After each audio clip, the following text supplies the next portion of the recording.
How do primitive Hadza people live? Polygamy, survival, and attitudes towards women.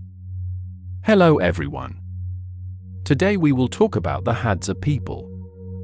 How they survive, how their life is organized, and their relationships in the family. A world untouched by time, the hidden secrets of the Hadza survival.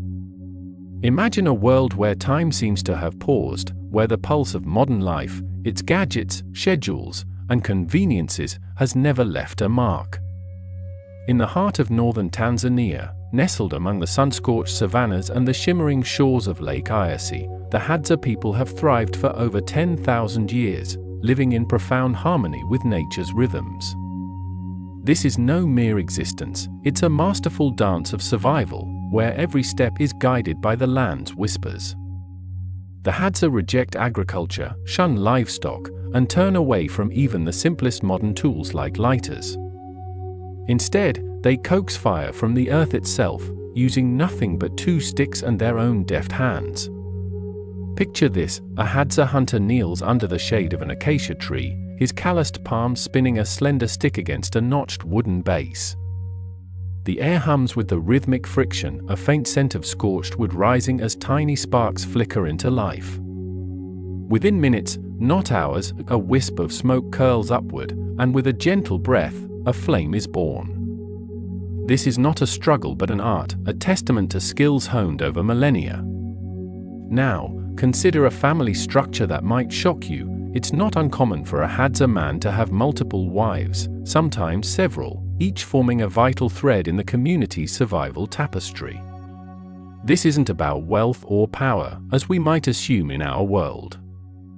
No, for the Hadza, polygamy is a strategy, a way to ensure more hands to gather roots, berries, and honey, more hearts to nurture children, and more minds to pass down ancient knowledge.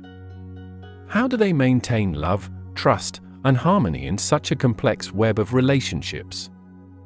The answer lies in their profound respect for balance and cooperation, values woven into every aspect of their lives. Their homes, temporary shelters of woven branches and leaves, rise and fall with the seasons, as fleeting as the winds that sweep the savanna. Their tools, bows crafted from sinew and wood, arrows tipped with bone, are extensions of the land itself. Every choice, from the food they eat to the songs they sing under a starlit sky, reflects a philosophy of taking only what is needed and giving back respect in return. This is the world of the Hadza, a living bridge to humanity's ancient past. As you settle in, prepare to be captivated by a culture where every moment pulses with purpose, where survival is not a battle but a partnership with the wild. What would it feel like to trade your smartphone for a handmade bow, your office desk for a path through the savanna? Let's embark on this journey together, peeling back the layers of a people whose lives challenge everything we think we know about what it means to thrive. Living as true nomads, the Hadzas dance with nature's cycles. Tucked away in the tranquil, sun-drenched landscapes of northern Tanzania, where the shimmering waters of Lake Eyasi reflect a sky vast and untamed, the Hadza people live a life unlike any other. For over 10,000 years, they have perfected the art of survival, relying entirely on nature's boundless gifts. Their existence is a delicate balance, a symphony of necessity and resilience that offers a rare glimpse into the origins of humanity. The Hadza are true nomads, moving in small family bands across the savanna, their footsteps guided by the ebb and flow of seasonal cycles. When the rainy season swells the streams and scatters game, they seek out baobab fruit and wild berries. In the dry months, they track antelope and honey-rich beehives, their lives woven into the land's pulse. Imagine trading your daily grind, emails piling up, notifications buzzing, for a handcrafted bow and a quiver of arrows. Picture yourself stepping lightly across the savanna, the crunch of dry grass underfoot, the distant call of a hornbill guiding your path as you stalk an antelope or a fleet-footed warthog. For the Hadza, hunting is not just a skill, it's a sacred art. A dance of patience, strategy, and an almost mystical connection to the wild. Every meal earned is a triumph, born of hours spent reading the land's subtle signs, a broken twig, a faint hoof print in the dust, the fleeting shadow of a bird overhead. Their tools are extensions of the earth, bows strung with sinew, arrows tipped with bone or poison extracted from desert plants. Even their dogs, lean and loyal, are more than mere companions. They are indispensable partners, trained from puphood to scent out game and flush it from thickets. These animals, bounding through the brush with keen eyes, embody the Hadza's bond with their environment. Yet, when a dog grows too old or ill to hunt, the Hadza honor its place in the natural cycle, allowing it to pass without wasting resources, a choice that reflects their deep respect for balance. At the core of their philosophy lies a belief in nature's generosity. The Hadza see the earth as a living provider, and in return, they take only what they need. They leave beehives intact for future harvests, hunt just enough to feed their families, and move on before the land is strained. This reverence for the natural order is not just inspiring, it's a profound lesson in living sustainably, a challenge to our world of excess and waste. Could you step into their rhythm, leaving behind the clutter of modern life for a path dictated by the sun and stars? The Hadza's way invites us to wonder. Homes that move with the wind, the Hadza's fleeting shelters. In the vast, golden expanse of northern Tanzania, the Hadza, one of the last true hunter-gatherer tribes on Earth, build their lives with an elegance born of simplicity. Their homes are not fixed structures of brick or steel but fleeting shelters, woven from the land itself. Picture a small clearing beneath a canopy of acacia trees, where Hadza women and men work side by side, their hands deftly layering branches of conifera and supple grass into dome-like huts. These structures, sturdy yet ephemeral, can be crafted in mere hours, their roofs rustling softly in the savanna breeze. When the seasons shift or game grows scarce, the Hadza dismantle their shelters with equal ease, leaving behind only footprints to mark their passage.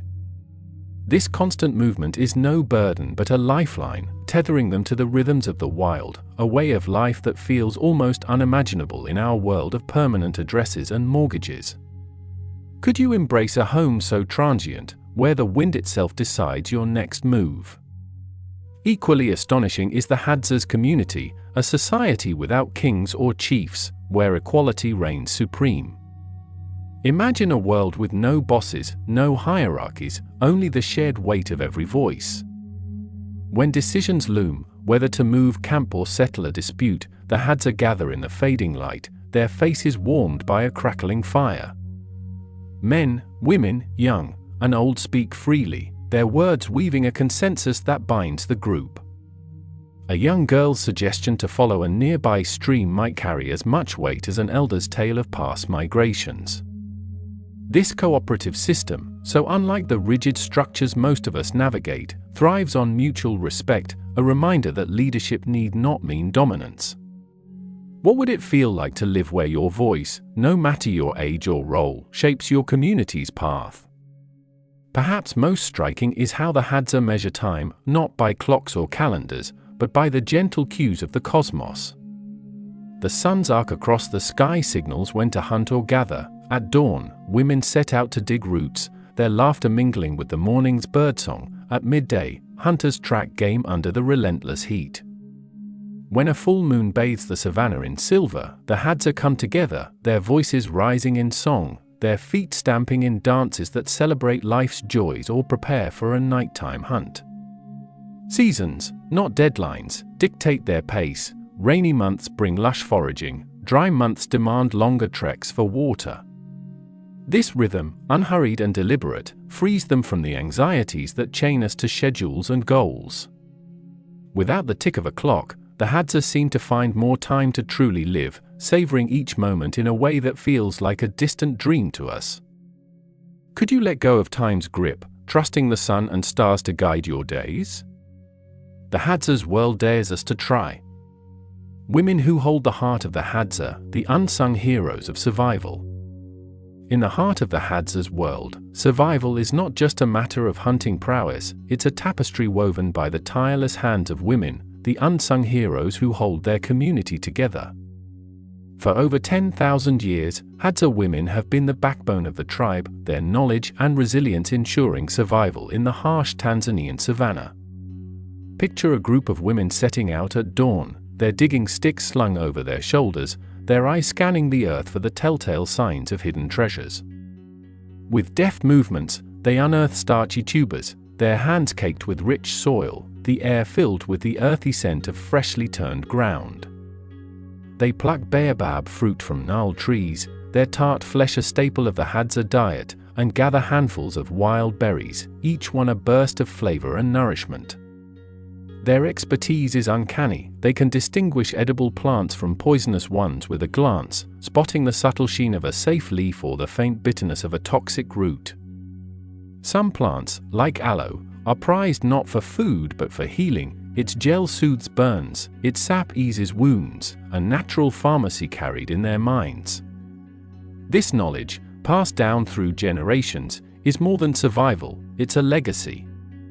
Hadza women teach their daughters by doing, guiding small hands to dig, pointing out the curve of a medicinal leaf as they walk the savanna. Children trail behind, their laughter mingling with the rustle of grass, learning not from books but from the land itself. These women are not just gatherers, they are nurturers, weaving the fabric of family and tradition. They sing songs of ancestors under starlit skies, passing down stories that keep the Hadza's history alive. Their role extends far beyond food. They mend shelters, settle disputes with quiet wisdom, and create a steady rhythm that anchors the community. Imagine a life where your every task, digging, teaching, healing, sustains not just your family but an entire people. Could you carry that weight, your knowledge the key to survival? The Hadza's success lies in a delicate balance, a partnership between men and women that thrives on mutual respect. While men venture out with bows, tracking antelope or warthog under the blazing sun, women ensure the camp hums with life. They return with baskets of roots and fruits, their haul complementing the meat brought by hunters. This synergy is no accident, it's a system honed over millennia, where every role is vital, every contribution equal. Men and women share laughter and labor, their cooperation a quiet rebuke to our world of competition and hierarchy. The Hadza women, with their deep understanding of the land and their tireless care for their people, remind us of the power of community, of knowledge shared, of lives built not on excess but on necessity. Their strength is not just in what they gather but in what they give, the legacy of survival, a lesson in resilience. What would it take to live as they do, your every step a testament to the earth's gifts? Love in the savanna, the Hadza's surprising path to marriage. In the sunlit savanna of northern Tanzania, where love blooms as fiercely as the wildflowers after rain, the Hadza weave relationships that defy our modern notions of marriage. Forget lavish proposals or diamond rings. Here, love is a pact of survival, a bond forged in the crucible of the wild. One of the most startling aspects of Hadza culture is the possibility of polygamy. A man may take more than one wife, sometimes 2 or 3, though rarely more. You might gasp at the thought, but pause before judging. This isn't about status or conquest. For the Hadza, polygamy is a strategy, a way to strengthen the community in a land where survival demands every hand. More wives mean more gatherers digging tubers, more caregivers raising children, more wisdom shared around the fire. Each wife is a pillar, her contributions, whether foraging baobab fruit or weaving shelters, vital to the family's resilience. Yet, polygamy is not the norm. Most Hadza men marry once, their single union a testament to the same cooperation that defines their culture. How do they balance such complex households with harmony? The answer lies in respect, a value that threads through every relationship. Marriage among the Hadza is a delicate dance of tradition and choice. Unlike arranged unions in some cultures, Hadza marriages require the full consent of both bride and groom. Picture a young couple, their families gathered in the shade of a baobab tree, discussing the union with quiet earnestness. The woman's voice carries weight. If her heart isn't in it, the match dissolves. When agreement is reached, the groom's family offers gifts, not lavish displays, but practical treasures like jars of golden honey, cuts of antelope meat, or intricately woven baskets. These offerings, carried with pride, symbolize gratitude and forge bonds between clans, ensuring the couple's future is rooted in community. The wedding itself is a vibrant celebration, a burst of life under the savannah's endless sky. Forget white gowns or tuxedos, the couple dons garments of softened animal hides, adorned with beads of seed and bone. As dusk falls, the community gathers, their voices rising in call and response songs, their feet stamping in rhythmic dances that echo across the plains. Drums pulse, laughter mingles with the scent of roasted meat, and the moonlight casts a silver glow over the joyous scene. Life after the wedding is a partnership, a seamless blend of roles that sustains the family. Men venture out to hunt, their bow steady as they track game, while women gather roots and nurture children, their knowledge keeping the camp alive. Both contributions are equal, their interplay a cornerstone of Hadza survival. This isn't the romance of fairy tales but something deeper, a commitment to shared purpose, where love means working together to face the savannah's challenges. Could you embrace such a union, where love is measured not in grand gestures but in the quiet strength of cooperation? The Hadza's marriages, whether with one wife or several, remind us that relationships can thrive on mutual need and respect, a lesson as timeless as the land they roam. Their celebrations, their choices, their bonds, they all pulse with a vitality that makes the heart of the savannah beat. Water from the earth's heart, the Hadza's ingenious quest for survival. In the parched savannah of northern Tanzania, where the earth cracks under the sun's relentless gaze, the Hadza perform miracles of survival that would leave most of us in awe. As one of the last true hunter-gatherer tribes, their ingenuity in finding water and food in a land of scarcity is nothing short of extraordinary. Water, the lifeblood of any community, is a precious prize in this arid region. Picture a Hadza woman, her eyes sharp as she scans the horizon, following the distant chatter of baboons, nature's unwitting guides to hidden springs. These animals, with their keen instincts, lead the Hadza to shallow streams or natural wells tucked beneath rocky outcrops. When surface water vanishes in the dry season, the Hadza turn to the land itself. They tap the hollow trunks of baobab trees, their fibrous interiors yielding a trickle of sweet, life-giving liquid, or dig precise holes in dried riverbeds, their hands uncovering underground reserves with a skill honed over millennia. This is no laborious ordeal but a craft, each scoop of earth revealing the savannah's secrets. The water, once gathered, is stored in ingenious vessels, hollowed gourds or woven bark containers, light enough to carry, perfectly suited to their nomadic life. Could you trust the land so completely, your survival hinging on its hidden gifts? Food is an equally daring adventure, a testament to the Hadza's resourcefulness and fearless palate. Their diet is a vibrant mosaic, as diverse as the savannah itself. Women dig starchy tubers from the earth, their nutty flesh roasted over open fires, while men bring home honey, its golden sweetness scraped from beehives high in acacia trees. Wild fruits like baobab and berries burst with flavor, a daily staple gathered in woven baskets. But the Hadza's table holds surprises that might shock the modern eater. Picture a hunter returning with a porcupine, its quills carefully removed before it's roasted to a tender crisp, or a handful of termites, their earthy crunch a prized delicacy in lean times. From fleet-footed antelope to scurrying rodents, from snakes to the occasional bird, nothing is wasted. In the harshest seasons, when game is scarce, the Hadza turn to the land's smallest offerings, locusts, beetles, even lizards, each morsel a vital spark of energy. These aren't mere meals, they're a celebration of the earth's bounty, prepared with care and shared with laughter around a flickering fire. Imagine sitting at their feast, the smoky aroma of roasted meat mingling with the tang of wild fruit. Could you savor a dish so raw, so tied to the pulse of the wild? This relentless adaptability, this refusal to let anything go to waste, is the Hadza's triumph. Every root unearthed, every drop of water sipped, every bite savored speaks to a people who live not against the land but within it. Their methods, whether coaxing water from a tree or turning insects into sustenance, challenge our notions of survival, revealing a wisdom that feels both ancient and urgent. What would it take to live so boldly, to see every creature, every plant, as a partner in your existence?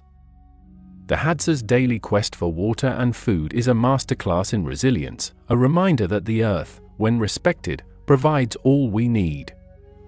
Trading without coins, the Hadza's ancient system of sharing. In a world where money dictates nearly every exchange, the Hadza of northern Tanzania thrive without a single coin, their lives a testament to an ancient system of sharing that feels both radical and timeless. Imagine a community where wealth isn't measured in banknotes but in trust, where need is met not with a wallet but with a handshake and a promise. For over 10,000 years, the Hadza have relied on barter and mutual aid, a practice so woven into their culture that it binds them tighter than any currency could. Picture a hunter returning with a surplus of antelope meat, his haul too much for his family alone. He offers a portion to a neighbor, who in return shares a jar of golden honey, its sweetness a prize from a daring climb. A woman weaves a basket from dried grass, trading it for a set of bone-tipped arrows crafted by another. These exchanges aren't cold transactions but acts of connection, each trade strengthening the web of community. If someone lacks food or tools, they need only ask, offering their own skills or goods in return, a system that ensures no one goes without. Could you thrive in a world where generosity, unusable currency, is the true measure of wealth? Yet, the modern world creeps ever closer, brushing against the Hadza's traditions with tentative fingers. Some Hadza now venture to local markets, their hands carrying simple treasures, necklaces strung with seeds and bones, or tightly woven baskets that catch the eye of traders. These crafts, born of the savanna's materials, are sold for small sums, often in Tanzanian shillings, to buy what the wild cannot provide: sturdy metal knives to replace brittle bone, or the occasional bolt of cloth for a new garment. A few Hadza guide curious travelers through their lands, sharing glimpses of their life for a fee, the dollars tucked away for tools that ease their labor. But these forays into money are cautious, never overshadowing the barter that defines them. The meat from a hunt, the honey from a hive, these remain the true currency, shared freely among kin. Even their hunting, a virtuoso art, feeds this system. Under the silver glow of a full moon, Hadza men move silently across the savannah, their acacia boughs steady, their arrows tipped with poison from desert plants. A single, precise shot fells an antelope, its meat shared with the camp or traded for other needs, the moon their ally in a dance of survival. This blend of ancient and modern is the Hadza's quiet genius. Their bows, strung with sinew, and their arrows, carved from bone or scavenged metal, are not just tools but symbols of a craft unbroken by time. They track game with uncanny skill, reading the faintest signs, a bent blade of grass, a scuff in the dirt, as if the land itself whispers its secrets. Group hunts, guided by soft whistles and deft gestures, turn pursuit into poetry, each man moving as one with his brothers. The full moon, far from a mere backdrop, lights their path, letting them stalk nocturnal prey without a flicker of artificial light. For the Hadza, the moon is a partner, its radiance as vital as the meat it held secure. Imagine a life where your survival hinges on such harmony, where every trade, every hunt, binds you to your people and the earth. What would it mean to live so lightly, your needs met not by wealth but by the strength of your community? The Hadza's way, bartering, hunting, sharing, challenges us to rethink value, to see abundance in connection rather than coin.